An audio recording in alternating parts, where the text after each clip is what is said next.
Hello and welcome back to this awesome tutorial series.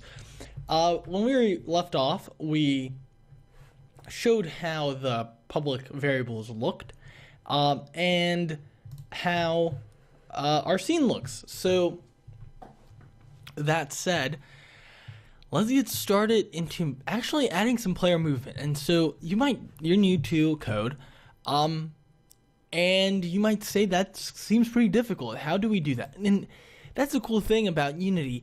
It's not that difficult. Actually, it's not difficult at all. After having these variables set up, we need one more variable, and that would be to control our rigid body, which would be the driving force in our mechanism to make our player move. So let's do private, because we're not going to call it from anything, and we want a rigid body, which is like a rag doll would be a rigid body. Just physics engine, it would be in your rigid body. Rigid body, and let's call it something cool, like rigid body with an underscore.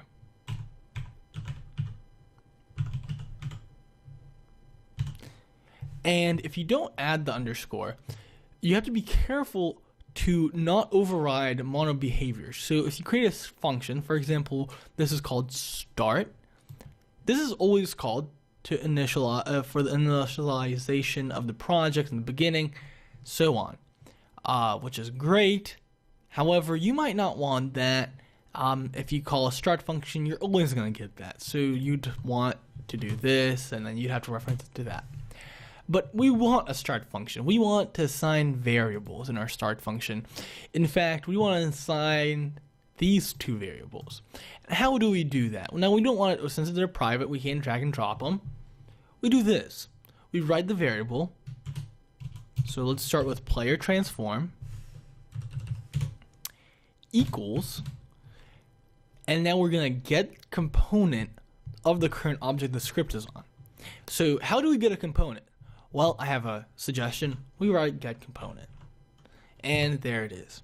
Now we need a less than sign or greater than less than sign, and inside here we say, what are we grabbing? We're grabbing the transform, and outside we put parentheses just for the heck of it. And actually, there's logic behind it, but I don't want to confuse you. It just says we're grabbing the whole script.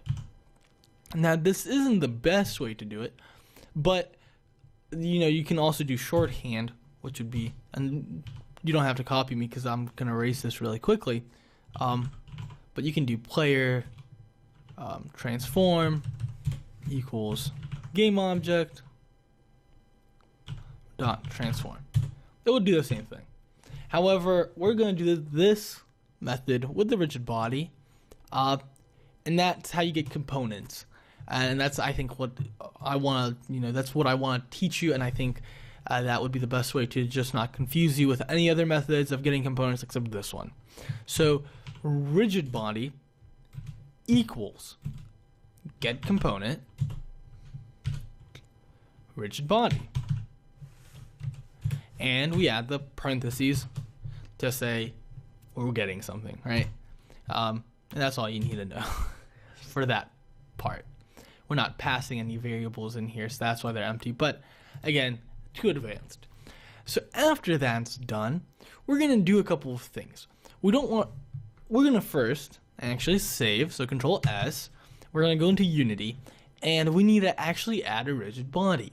Now, where do we add a rigid body? We add a game objects here, and we might want to add a component. So we open the component window, and we see all these cool things, like we can add effects, physics, really cool stuff. But what we really want to do is go to physics and add rigid body.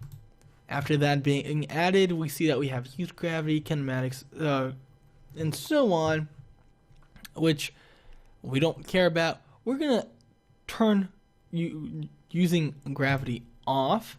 We can also do this via code, and we're going to just to show you how powerful code can be. So if we want to make this just a drag and drop ready code, we might want to do something like this. So we're calling our rigid body script, And we've already stored it, right? So rigid body dot using, and again, everything in the inspector is public.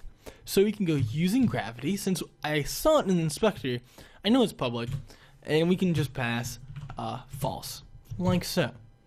And if we go into Unity here, we see rotation, freeze rotation, and we can check all these.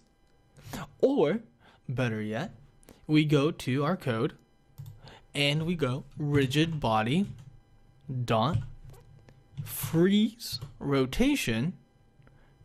And I actually, if you don't know that there's such a function, you can just hit dot, and you can just scroll down.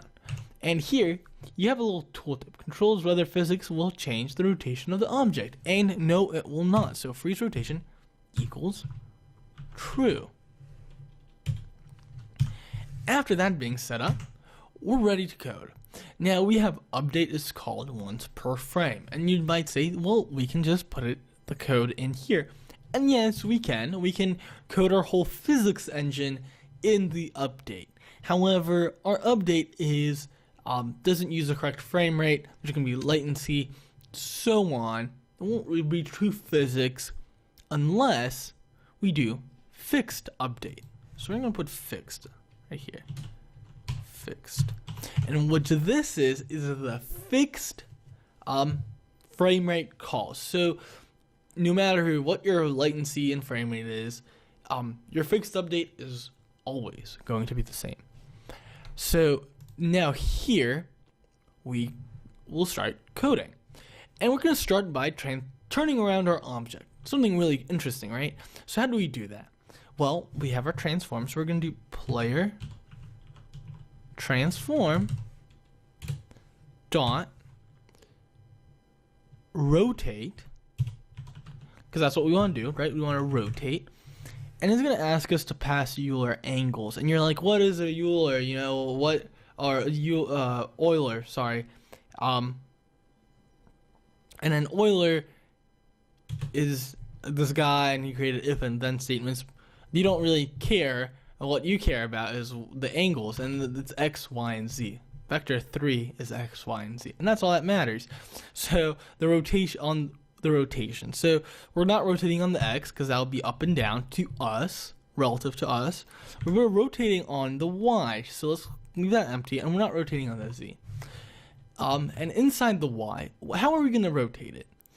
And if we go back into Unity, remember when I started this tutorial series, I told you about this cool thing in our edit and our project settings. It's called our input manager.